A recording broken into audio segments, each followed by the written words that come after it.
Hi everybody, welcome to the WAU Most Awesome Founder Podcast, a show about entrepreneurs, innovators, advisors and educators and the stories that make them who they are today. I'm your host Dries Faems, and also today I'm very happy to have Gerrit McGowan as my co-host. Today we welcome to the podcast Jeroen Kraaijenbrink. Jeroen is a strategy and leadership consultant and is a global top 20 LinkedIn creator with more than 200,000 followers. Jeroen, welcome to the show. Yes, thank you, Dries, for this wonderful introduction. Yes, what we always do is we start actually with the first question and just actually give the floor to our guests to do some storytelling on their background, where they're coming from, how they arrived where they are today. So I would say the floor is yours. Yes, thank you.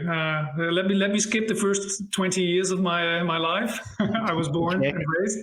After university, I basically went for an academic career first. So I did my PhD, became an assistant professor, associate professor. And now we're talking like 15 years ago when I thought, do I want this as my career or not? Not entirely was my answer. So at that point of time, I was already teaching strategy. I did some research in strategy and thought, okay, why not do some consulting? So I had the luxury of kind of stepping out with one leg. So I stayed in academia for a couple of years, like part-time, but then decided I'm a strategy consultant. I got my first client. They paid the bill, so that worked out. And from then on, I've been doing that ever since. More clients, and have kind of gradually reduced my academic work, and I'm doing more related things like consulting, mentoring, writing, coaching, education training. I'm doing that still still after university. So initially I've worked a lot with regular students, then in executive MBA programs, and since the start of this year, I have my own program in Strategy Inc., where we teach other consultants basically in the method and tools that I've developed for myself. So yeah, that's in a nutshell. And then you mentioned LinkedIn. That's actually quite a recent addition. I've been on LinkedIn for a very long time, but only started to figure out how it works for me like 15 months ago. So August last year, I was still at like 5,000 followers. Now I have slightly more. So that worked very well once I figured out how that worked for me. And since we're also amongst entrepreneurs here, startups, new ventures, it is what drives me. It's as soon as things become repetitive, I'd like to move on and do something else. So the core is always the same. It's always strategy related. And even the method and the tools that I've written down in my books, that's what I use in my training, what I use in my consulting, my mentoring. Of course, not exactly according to the book, but to quite some extent. So that's very, very stable. But for the rest, I try to be as diverse as possible and building a portfolio of activities around this. Okay. And we definitely will come back to your LinkedIn story, because I think that's a very fascinating one. But first, maybe to touch upon your background story. Yeah? So you mentioned you have been in academia for quite some time, and I also noticed on your website that you really highlight the fact that you have this kind of academic background. So I was wondering, why do you see that as a selling point? I could also imagine that some clients would rather see that as a kind of disadvantage, that there is this kind of prior professor in this ivory tower, reading a lot of books about strategy, but not necessarily having a lot of experience with strategy. But you seem to sell it as an advantage. Why do you see it as a kind of asset? Yeah, indeed, what you say is correct. And that's also how I've seen it a long time, and how it appears to some. Like if you are academic, you're theoretical and non-practical, so not useful. That's kind of the image. In our country, in some other countries, that relation is not at all there. If you have a PhD, you must be smart, so you're good. So it really depends on culture. This is something I've been I wouldn't say struggling, but kind of figuring out how to use it as an advantage. Because initially I also thought and initially it probably was correct because I came right out of university, hadn't worked for any company, and then decided, hey, I'm a consultant. So I had to kind of fake it until you make it, as they say.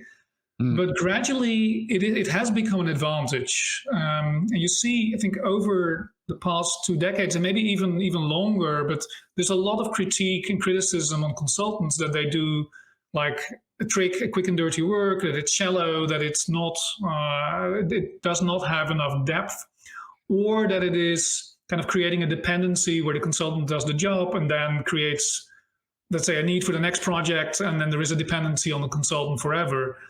And my research and my teaching experience, so combined as an academic, kind of has a different, has a kind of a unique flavor to it. So the kind of clients I get and that I attract are the ones that are interested in more than just the advice. They want to learn something. They often have experience with other consultants where they were maybe not so happy because it was kind of too shallow. So it attracts a specific audience. But that's what you need as a consultant, as an independent, as a startup.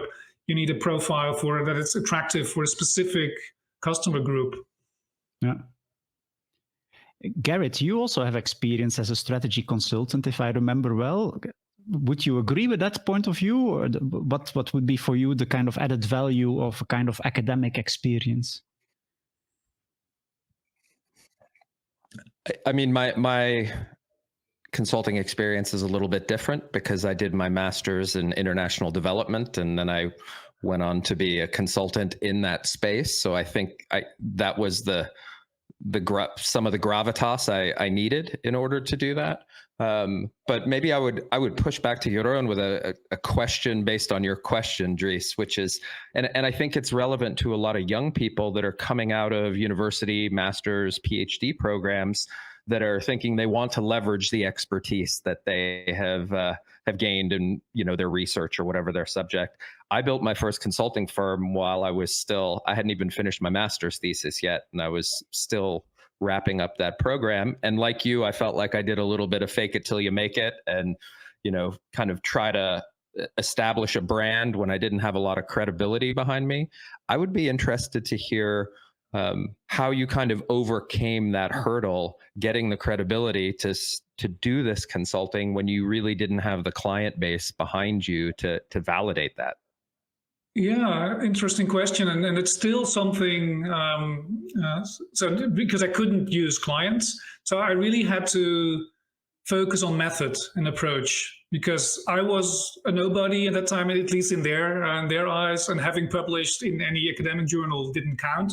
So it really had to be method first, and that has always been my driver and also my strength. And because of the research and the teaching I've been doing, I knew that the existing toolbox that you find in the average strategy textbooks is not going to do it. So over time, I had developed my own approach, my own framework, which I call the strategy sketch, as a way to make strategy more tangible and concrete. So that tool, the method, that has been the selling point for a long time. Plus, of course, just you as a person, whether they like, whether it's a good personal touch. I think that's extremely important, independent of your background, like what kind of person are you. But that's like in the second step, because then you're already on the table. You're already at the table and talking to them. But method has been my core. And the interesting thing connected to this is also find a client base that does not know you from your past, from your previous career. So initially, I tried to do some. I think there's something is going wrong with Gerrit. He's disappearing. Initially, I tried to kind of leverage some of the contacts that I had out of the university, because we worked a lot also with companies there. That did not work out very well, because they saw me as a lecturer, as a professor, as a teacher, as a researcher. So for me, cold acquisition from people that I did not know at all and that did not me at all actually work better. Yeah. Now, Jeroen, I saw in your website that you do consulting projects both at corporates, but also at more smaller entrepreneurial companies. And given that I would say our target audience are people more like in startups, entrepreneurial companies, I was wondering if you compare these two kind of clients that you have, what would be typical strategic challenges that entrepreneurial companies have that maybe corporates have less? Do you see kind of specific type of challenges, questions that smaller companies tend to bring on the table? Yeah, it's probably that the larger companies have many more questions and have like 100 priorities, and the entrepreneur, the startup is, I think, more focused on the product, the service, the value proposition, the uniqueness, the differentiators. So when I see the work that I do with smaller companies and especially startups and entrepreneurs, it's much more centered on getting the value proposition right. And that's not because it is really the core of my approach to strategy. For me, strategy is a company's or an organization's unique way of sustainable value creation. So it matches the approach very well. And with larger companies, I also focus on that. But then there are usually a lot of organizational issues, structural, cultural, cost, efficiency, all of those kind of topics you see in mature companies, even smaller companies, but mature companies. And with startups, it's much more the product, the service, the market, the product market fit. Also finding out what their differentiators are. So what are their core competencies? How are they different? How can they leverage those competencies on in a good product and service? Yeah. Gerrit, would you agree with that? Based on your own experiences? I mean, I haven't worked a lot with big companies, but I mean, I think the tools and the methods, the processes, and the way of thinking are quite similar, right? I think where I see an interesting difference, perhaps, is in who is executing the strategy. If you're in a more mature company, you kind of have people that are qualified for the roles that they're in, ideally, and let's maybe grossly generalize there. But in startups, you often have founder teams and early employees that are learning on the fly, adapting, filling multiple roles, and maybe there's a little bit less of a competencies to actually execute on those strategies. Do you notice your own? Do you see any differences in that regard in terms of the people that are actually taking strategy and turning it into action? Yeah, but probably more the other way around. And you may be right, and you are right. Of course, they have more qualified people, they have processes, but I see much more execution problems in larger companies than with startups, because the team is so small, because strategy, it's more natural to do something that's not in your exact task description, your job description. And that's a problem that I see with a lot of execution in larger firms, that it's no one's job. So you have to first basically create a execution organization. So with processes, with responsibilities, with ways of communication, with ways of measuring progress and managing projects. And until that is there, nothing really happens. And since with a startup, nothing is there at all, just the people and the energy and the ideas, it's also sort of more natural to switch from, let's say, strategy generation to execution. So there's far less of this split, because the team is the team. They are responsible for the formulation part, but also for the execution.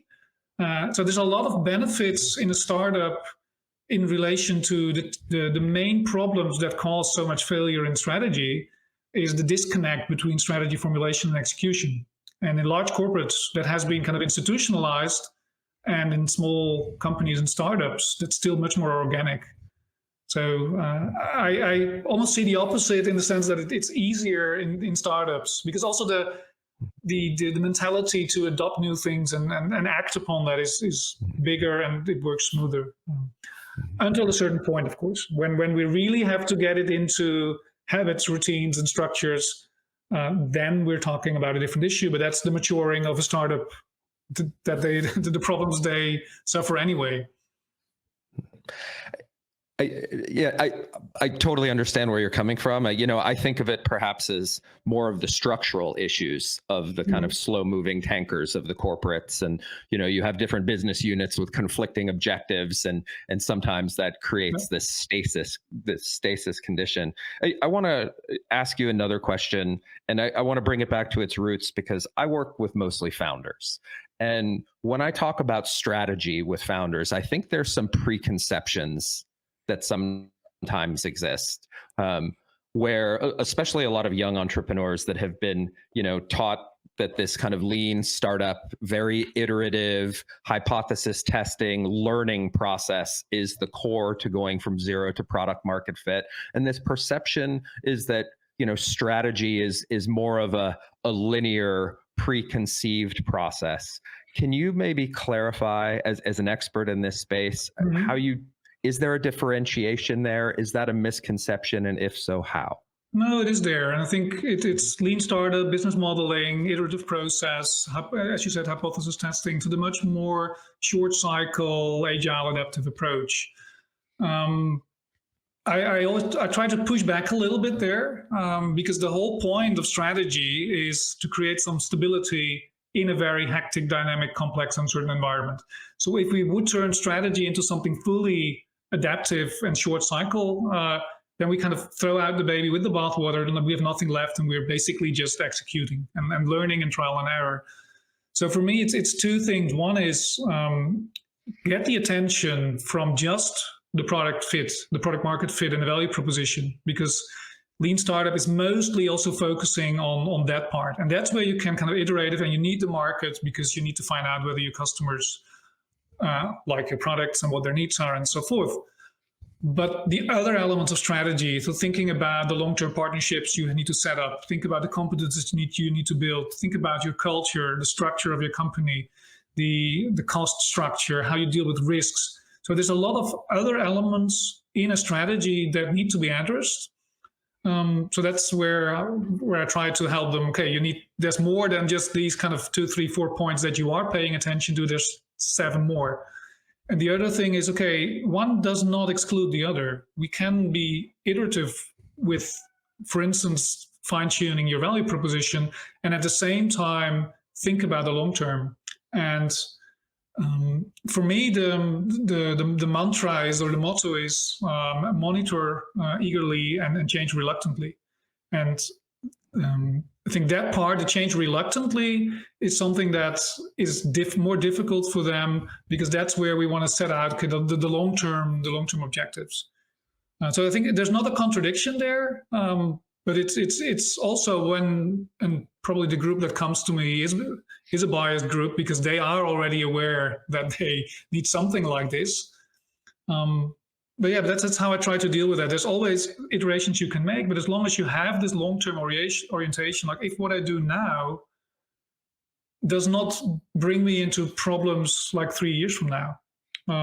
So think about this long-term. That's what I always, when talking to them and working with them, I'm emphasizing.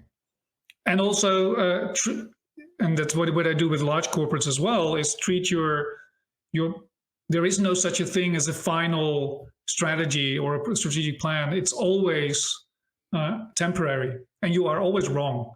And if you know that, it's about the direction, and having this long-term orientations always look not just to your short-term horizon, but also to like the 3-year horizon, maybe even your 5 and 10-year horizon. And when you keep that in mind, there's no real contradiction there. Maybe to further touch upon that, Jeroen, because I noticed that you have written several books, and one of the books that you have written has the title Unlearning Strategy, the 10 most persistent strategy myths to forget immediately, which was, I found, quite a thought-provoking title. Yes. So, and I can imagine that over time, your most favorite myth might change. At the moment, what would you say is your most favorite myth that companies should unlearn as quickly as possible? The first that comes to mind is the myth that a consultant can give you a strategy. Okay, that's a nice point for a strategy consultant. Yeah, and it's actually, I have another book called Strategy Consulting, and I use a quote by Henry Mintzberg, and probably not getting it exactly right, but he says something like, every executive that hires a consultant to create a strategy for them should be fired. So that's the first quote, the motto of that book. I think there's a lot of truth in there, because the idea that someone external can give you an advice is kind of strange. Because as a consultant, I don't know your business as well as you do. I don't know your industry as well as you do. Of course, there may be some exceptions when you are really a deep expert in a specific industry. You may provide kind of expert-based consulting service. But the average strategy consultant does not have that experience, because the whole point why do consultants work is because they can kind of build up generic experience and competence in a topic like strategy, because they work with different companies. So I never give my clients advice. I work with them. I co-create a strategy with them and on behalf of them. So I'm kind of a ghostwriter. I use that metaphor more often, where I work with them, have them, challenge them, ask them all kinds of questions to get their views on the table, get their disagreements, their conflicts, their thoughts, their opinions, everything on the table through a systematic process. And then I kind of process that and write down. And that's also where my research background as a qualitative researcher comes in quite handy, because roughly what I do is very much like inductive research, grounded theory-based research. I gather as many different data points, often subjective and qualitative, and try to create the most fitting story from that data. So I don't give advice. So I cannot give. Of course, I hand over the draft strategy once I've created it. It's theirs. Mm-hmm. You brought up some interesting points, and I always thought of myself when I was doing consulting work more of a facilitator than a consultant. And one of my mentors once kind of told me this adage, and he said that good strategy and good decisions happen at the intersection of facts and values, and that you want good data, but you also need to understand the values of the people that are driving this strategy. And whether it's a big organization or a small organization, I think there are these values that are laden specifically in goals and objectives.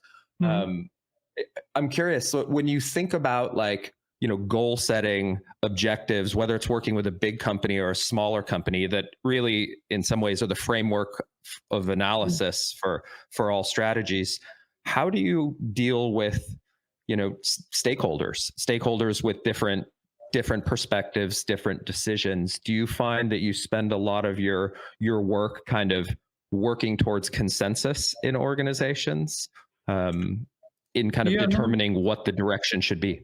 Yeah, not consensus. It's more consent, because consensus is endless and will never happen. Or the consensus is so meaningless that it's not very helpful. My approach is for this very reason, and for other reasons also, because strategy is very much a social process where people have to kind of get involved and get a sense of, hey, where we're going together, have a say in that. But I have a very participative approach. So with what I always do is with all the internal stakeholders, or try to get a good representation of the company, which is basically a research skill, is sampling, theoretical sampling, create a diverse kind of representative sample of the company in terms of functions, experience, attitude, and so on. And with that group, co-create a strategy. So those are the internal stakeholders. Sometimes you also have external stakeholders that need to be involved. And that's kind of the second tier involvement that I do, for instance, with some clients, with a board of supervisors, or any other specific group of external stakeholders, to also have them have a say in the process. But I do see it as a two-tier approach, with a core team responsible, where I co-create the strategy with them. And that's whether it's a startup or a large company, that's basically the same. And the second tier of specific groups of people or specific individuals involving in a specific phase in the process. Gotcha. Now, a criticism that I sometimes hear is when I talk with people privately that are working in companies and have faced a kind of strategy consulting exercise, is that they tell me, look, these strategy consultants were not hired to create a strategy or to give advice or to facilitate. They were actually simply there to justify and legitimize the decision that was already taken. But the top management just needed a kind of external scapegoat to justify the decision. How do you avoid that you become the scapegoat?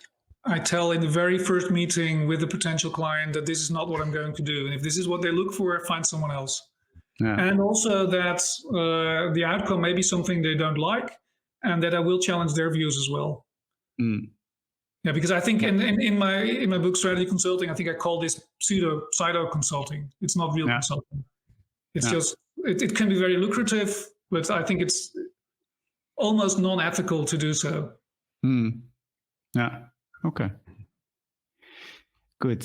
Then I saw that you wrote another book with another provocative title called No More Bananas, which was an interesting title. And it was actually about giving practical advice for keeping a cool head in the collective lunacy.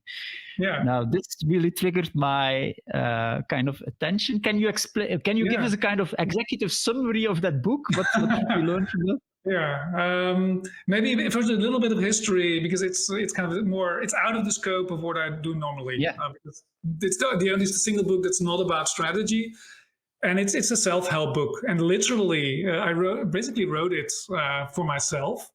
Okay. To keep my head cool in the collective madness, as the subtitle goes, because there's so much bullshit around us, and so much. And it's on social media, but also in real life. And so many people that just repeat what others are saying, and that kind of makes it true. And I think, and I also see a lot of people around me kind of being stressed out, being uncertain, feeling a lot of anxiety because the big wide world out there.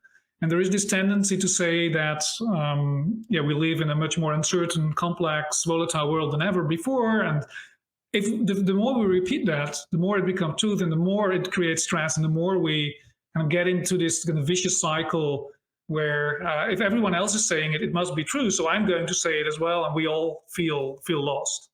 I thought a couple of years ago, I find myself kind of being drawn into that more than I liked, and started sort of collecting some of the wisdom that I had received from a lot of different sources and put that in a structure, which is, I think, what many writers do, is they write a book to figure out something themselves. It's very true for me, for my books, for my articles, for my posts. It's my way to understand the world around me. So when I was doing that, I thought, okay, let's just write it down and and create a book. In a nutshell, it's in 9 steps. How do you kind of create more silence in your brain and feel more, stick closer to yourself? There is a very clear link to the way I work with clients when doing strategy, because it's very common to start outside, do an external analysis, do a 5 forces framework and a D-step or a pastel and so on, and then ask the question, what should we do in order to fit in? I start the opposite. I start internally. What are the resources and competences? What are the partnerships? What can we do? How can we leverage our strength through a product? And then, of course, you don't ignore the outside world, but you start internally. Also, I rely much more on gut feel, intuition, judgment than so-called hard data. I don't care about quantitative data. In all my reports with clients, there is hardly a number. It's much more qualitative story, collective story. So there's lots of parallels between the No More Bananas book and the way I work, but it's for a very different reason and a very different audience. But it's a pretty serious book. And for a much larger group, because I see whether it's students, whether it's entrepreneurs, everyone kind of repeats this, everything is getting more complex and uncertain. So I don't know. Is it true? In some aspects, yes, but compared to the history of mankind, we're still living in a pretty in most countries that probably watch this podcast, we're in a pretty stable condition. So let's not exaggerate the uncertainty and the complexity. You brought up a word that's one of my favorite ones to kind of poke and prod at when we get onto it in a podcast, and it's stories and storytelling. I think it's one of the most important skills that entrepreneurs and leaders can have. But as you dig deeper into that, who owns the story and who owns the narrative, can play a big role and trickle into decision making and processes and strategies. Mm-hmm. You've worked, you brought up the example of, or I think Dries brought up the example of, leaders that try to hire consultants to validate what they have already predetermined that they want mm-hmm. to do. There's a case where there's a very top-down story where it's owned from the top. I did a lot of work at the grassroots, in development projects where it was, I would say, bottom up, right? Mm-hmm. You were trying to create strategies that were serving the bottom of the pyramid rather than the top of the pyramid. Have you worked in both of those settings? And can you speak a little bit, if so, can you speak a little bit to the differences in your approach when you're trying to maybe, in one case, you're trying to serve shareholders or decision makers at the top versus something that, the aim is to have a more collectivist impact? Maybe not really, because I never make the split, and I have not worked, let's say, with the bottom of the pyramid, if you say so. My approach is not top down, it's not bottom up, but it's really kind of more horizontal. And that's, again, the participative approach, where I try to make sure that we have people in the room representing worker level, representing board level, representing team level, so that you bring them together and create one story. And I think that's, again, another similar cause of so much failure in strategy is the split between people, the split in an organization, the split in time, the split in who owns and creates the story. So we need to create this story together. And of course, not literally, like if you have 1,000 people in your company, it's not literally with everyone, but at least everyone is kind of represented, and you involve them in some part of the program process and actually do something with their feedback. So I see it as my task. I always see my client is the organization. It's not the CEO, it's not the board, it's not the top, it's not anyone else, it's the organization as a whole. And then you kind of dissolve the split by involving the different parts of the company in the process. And how is it? Go ahead. Sorry, I just wanted to ask a quick follow-up question on this, because from my experiences, that was always a challenge. We would start with a bit of a stakeholder analysis, trying to identify who needs to participate in the core team, who needs to mm-hmm. participate in the outer layers of the process. And if you missed substantive stakeholder groups, it could have a pretty serious impact on the overall process. Do you have any kind of suggestions or tips and tricks of how you get identify the right stakeholders to participate and then be able to get them to the table effectively? Maybe already at my comment, because it's perfectly aligned with that. I think sometimes I agree stories are important, but sometimes we ignore that stories might reflect existing power structures. Yeah? So the stories that are highlighted might mm-hmm. actually be the stories that the majority kind of tells to strengthen their power structure. And so you might have a risk that if you focus too much on the existing stories, you're mainly just reaffirming the power structures and indeed ignore some kind of subgroups that might feel dissatisfied and that they might actually be the kind of cause for problems that are out there. So yeah, how do you deal with that indeed? Yeah, I think the answer here is, again, methods, and kind of insist on I'm in the lead in the process. So the way I work with companies is in the meanwhile pretty standardized approach, because I know that that's the way it works. And what it does, it creates an opportunity for everyone to give their judgment. And of course, if there are very strong power structures, where, for instance, no one dares to disagree with the CEO, or people are primarily there to defend their own position. I assume that, and kind of if you assume that that's what people can bring to the table, it's kind of hear through what they say. It's something. The interesting thing is I've never experienced it as a real problem, and I don't know whether that's the bias because of the kind of clients I get, because of who I am and how they find me, and that they know what kind of person and how I work. Or I think that's part of it. That's part of it. Part of it is a selection bias, but I think it's also very much in the methods. Very transparent, very open, safe atmosphere, very much focused on what people think, getting their ideas, their opinions on the table. And I pay a lot of attention to creating this safe atmosphere for people to speak out. And sometimes you see people that are very actively not saying something. These kind of, you see they want to say something, but they don't because, I don't know, for whatever reason. Then you take out, you talk to them separately and think, hey, I saw you want to say something, right? Yeah. And so you get that information. So I always see myself as a very neutral person, and also as almost as a conduit. And I think I've also in the strategy consulting little book written that like one of the roles of a consultant is also this kind of intermediate, is you hear people, you're the safe person to tell things to, and the way it gets into the strategy is not with your name added there, but on behalf of me as part of the bigger story. So I'm kind of the neutral mediator by hearing and using all their inputs, and then packaging that in a way that it's completely not recognizable, like from whom it is.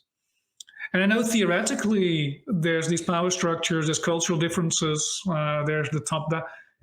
I'm just, maybe I've been lucky, or again, the selection bias, or it's the approach, but I've never so far experienced it as a problem. Okay. Yeah. Now, as mentioned at the beginning, I also briefly want to talk about your LinkedIn presence. So as mentioned before, you have an impressive amount of followers. When I look at your posts, they always get a huge amount of traction. And at the same time, and I really appreciate that, you're not the guy who is prominently present yourself. It's not that you make selfies or silly dance moves, or that you use this kind of typical influencer language, how to get rich with these 5 strategy steps. These are not the kind of tricks you use. I would say it's very professional how you do it, and still you seem to be able to be very successful in that respect. So can you give us a bit kind of the magical tips that you're applying here? The shortest answer is read my post from 3 days ago. Okay. Because I gave my 10 rule recipe for LinkedIn success. Okay. But because I thought this 200,000 followers would be a good occasion to share what I do. The interesting thing is that I think I do what you're supposed to do on LinkedIn, and that works. And many people find that surprising. But I think if you are authentic, you want to help people, you want to share useful content, and you're willing to do that consistently and sort of diligently every week, and have a kind of a kind, helping attitude, then it works. And so that's interesting. And of course, there's a little bit of taking the algorithms into account, but I think the main thing is don't care about that. If you're doing it for those reasons, if you're doing it for the followers, if you're doing it for the likes and so on, it's for the wrong reasons. If you're there, if you have a lot to say, if you have a lot to share that is useful for other people, and you're seriously trying to help them, then it works. At least that's what I do. So based on my 20 years of experience in all kinds of different roles in strategy, I have so much to share. and I like, that's maybe another one. You need to like doing this, because otherwise, if you don't like it, it takes a lot of energy, it takes a lot of time. For me, it's very rewarding because, as I also said, for me, it's a way to clarify my own thinking. So I use post writing to develop my own learning. So it's kind of saying, do what you're supposed to do on social media.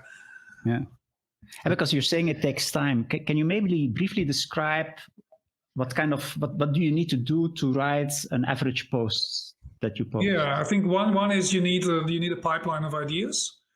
Initially, I thought that would be an issue, but I've now, like, for 15 months, I've written three a week.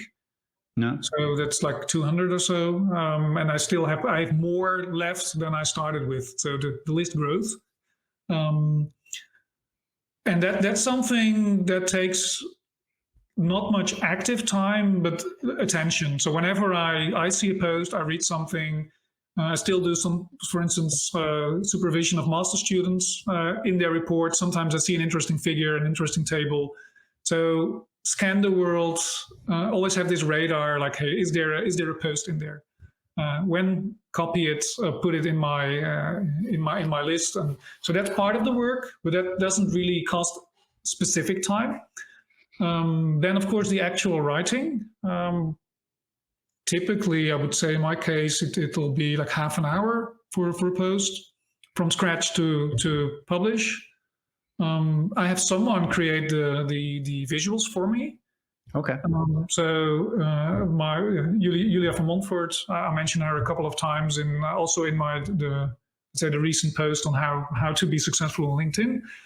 So she's based on the picture that I include, or based on the description that I give. She creates the visuals for me. In the meanwhile, it is a recognizable style, so people see that it's from me. So that's her time, but that takes some time, of course. And then also the engagement, which, if I would completely engage with everyone, I would have to stop doing other things. But I commit to, so I publish three times a week, at least these, let's say, the normal posts. I publish them on Wednesday, Thursday, and Friday, 5 p.m. European time. Okay. And then I commit, like, the first 60 to 90 minutes that I respond to comments, and also try to get serious, to respond seriously, because the interesting thing is sometimes people write comments that are just as long as the post itself. So I think over time, gotten an audience that's also an interesting audience, and not just because they want to learn, and they're also smart people. If you look at their executives, their professors, lots of PhDs, so a lot of smart people with a lot of insight and knowledge. So yeah, I think that's also why you get sometimes very interesting discussions in the comments that I'm sometimes not even aware of, because if they happen a few days after I posted, I cannot. Yeah. It's just too much time to take all of that into account. So it is a significant amount of time every week, a couple of hours that I spend on this. Jeroen, I work with a lot of startups that are, especially B2B startups, that are increasingly, looking to LinkedIn as a channel for customer acquisition and for growth of their business. You mentioned, these tips for being successful on LinkedIn. That success can mean a number of different things. One, it's, like maybe in your case, where it's really trying to share the learnings that you have and grow an audience. And for others, it's something a little deeper down the funnel, trying to qualify and convert. For me as well. Do you see it as a successful lead gen tool for your business and for others as well? Yeah. And how would you differentiate the process in using it that way? Yes, and this is also, like, if you go to the post on the 10 rules, the first one is know what success means to you. And for me, indeed, it's exposure, also reaching a large audience and getting business. So the beginning of the funnel and maybe the end of the funnel. Until like 1.5 years ago, I tried to use LinkedIn the way it's supposed to be used for lead generation. Like, you have Sales Navigator, you can create lists and targets and target them. I did all of that. I'm terrible at it. I hate it. It didn't work. I got my occasional client, but it was really not my approach. And it has never been, also outside LinkedIn, this targeted marketing and sales approach. I'm just terrible at it. So for me, it's I think a quite uncommon way of using LinkedIn, but it's currently my only way to get new business, and it works pretty well actually. So for me, it's more I tell the world, I share everything I know as much as I can. People see who I am. As you already said, Dries, through the post, you read, you also find out the kind of person I am and what I know and how I try to be helpful. So it's a good filter. So the people that get to me already know me quite well. So everyone that would not have become a client is not interested, and I'm not on their radar. So I get lots of requests like, I need a mentor, we need some consulting. Also, lots of collaboration requests that I cannot all address. But I think it is because, again, I'm doing what you're supposed to do. I'm showing, not showing off, but I'm showing my expertise by trying to be helpful, by being helpful for others, and they recognize that. It's a pretty great achievement when you have a professional services business and you've been able to flip the script to almost all inbound. And I see the people that do that really effectively, they establish themselves as thought leaders. Clearly, you're a thought leader in this space. Kind of looking at your bio and all the things that you've done. Obviously, LinkedIn is a new channel. You've written multiple books. I'm sure that's a great kind of mechanism as well for thought leadership and acquisition. Are there any other channels and tools that you use to kind of drive business for yourself? The book for me has not worked as an acquisition, but as a credibility thing. As soon as you have a book, you exist. That's kind of you're serious because you have a book. That way, it has really added to my credibility. And the interesting thing is that was a self-published book, so everyone can, of course, you can publish a book tomorrow if you like. That's a short-term solution. In the end, it matters what's in there and whether it has substance. But that's how the books worked, adding to the credibility.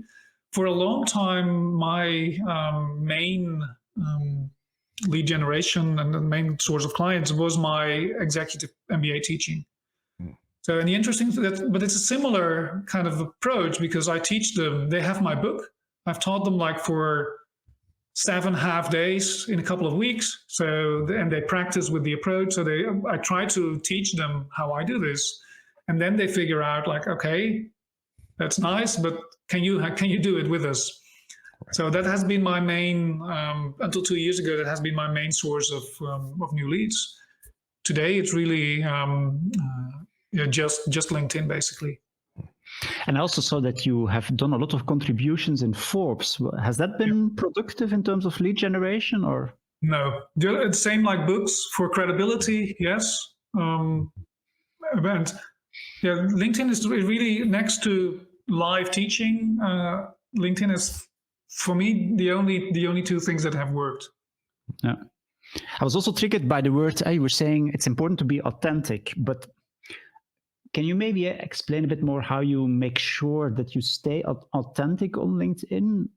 Because there is a lot of temptation, I would say, to go into this more kind of influencer mode, to maybe sometimes become a bit too personal. Yeah. How do you kind of... Maybe that is me being authentic. I think you're very disciplined in that. Part of it is being authentic, because I'm not the chit-chat person, I don't care about people's what they've eaten, and I don't follow these people. I'm not on Facebook, so I'm not interested in their personal stories on that side. So in that sense, I'm very much a content-driven person.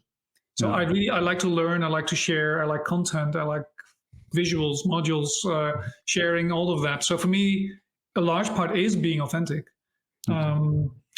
Because why would you share that? I think it's mainly asking for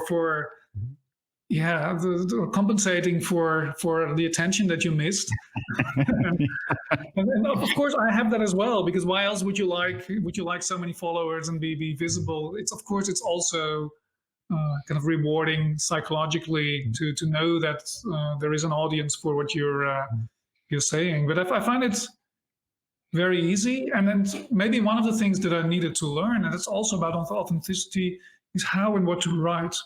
And this is something where my academic background has not really helped, because there you're pretty much forced into a format and a structure, and this is how to write articles. And even if you, during my PhD program, you basically learn, like, hey, take an article that you like, kind of copy the structure and put in your content, and then you're kind of likely to be successful. And what I've had, that's also, I had to unlearn that and had to learn writing in my own style. And you can see that also if you look at my books, where the strategy handbook, which was my first book, is still maybe not exactly how I would write a book today. But if you look at the 1 Hour Strategy, which is my most recent book, it's a much more informal, personal book, which was much more fun to write, much easier to write, much quicker to write. And the same I have in my posts. I write them like in one take, based on what comes up.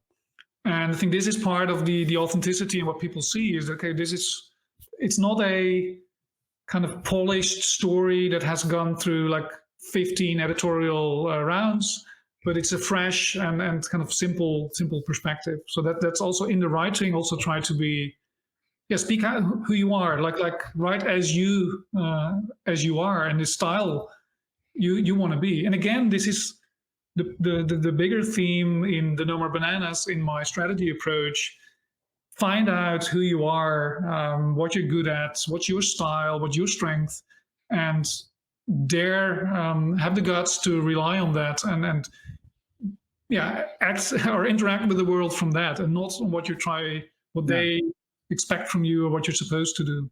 Yeah, it's exactly the same like you said before. You start from your internal strengths and not too much thinking about what does the external environment expect from me. Of course, you will take it into account, but you want to start from your own internal strengths and then try to kind of create your competitive advantage from that perspective. Yeah, very much. You know, there's one other piece about that that's interesting. You were just talking about how to write. And Dries was talking about authenticity, and I kind of want to bring those two together and ask you about what to write, because I think, you know, if you're putting out a ton of content, hundreds of posts in a year, it's probably pretty easy to drift a little bit away from your core competency to interesting topics. I mean, right now, everybody, whether they know anything about it or not, seems to be posting about AI. That's the hot topic of the day, right? Do you really try to maintain a focus and stay in your lane on strategy, or do you pick up current topics and events and try to mold that in there as well? Yeah, it's rule 2 in my post.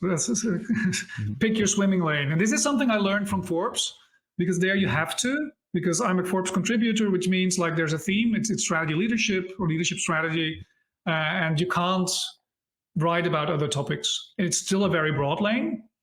And this is what if you look at my post, it's not a narrow lane, strategy leadership. So it's a pretty broad lane in a sense, but it's also recognizable. And I think that's very important, because that's like a business. If you are trying to serve 15 different types of customers with 20 different types of product, no one recognizes you and for what you are. Or as an artist, as a singer, you need to have a kind of consistent portfolio of the things you do, because otherwise people get completely confused. So that's why I stay away from AI. I typically stay away from all kind of time-sensitive topics, specific trends. Also because I don't know much about it. What do I know about AI? Nothing. So I might write. I'm probably going to write some post. Exactly because we find so much on AI that would be the theme. Like, okay, what's the purpose of AI in strategy, perhaps? Gotcha. But not as that will be an exception. So 1, 2, perhaps in the coming year, but not more. Gotcha. Okay, Jeroen, actually our time is running out. So we always have as a kind of final question. We always want to know kind of the podcast you're listening to, books that you're reading that you want to kind of recommend to our audience. Do you have any specific suggestions for books, podcasts, movies that our audience should watch? That's a difficult. I'm much more a sender than a receiver. So I'm always on sending, and because I've read. I'm much more in a phase where I've read so much, I've listened so much, I've seen so much. I'm in a processing and sending and sharing mode. So nothing, probably nothing from the last 3 years that is worthwhile mentioning. No. But at the same time, you were saying for your LinkedIn post, you're keeping track of. So what are the kind of inputs there that you have to kind of keep track? Yeah, I think that's other people like me. There's others, and that's also I've learned the way I post. I've learned, for instance, from Monte Peterson. He's a friend of mine. I know him now quite well. I've learned from, for instance, David McLean. These are people that have kind of a similar approach that I have, or the other way around. I have learned my approach by looking at what they are doing. I'm also talking to Monty and then learning how they're doing this, and then made it my own.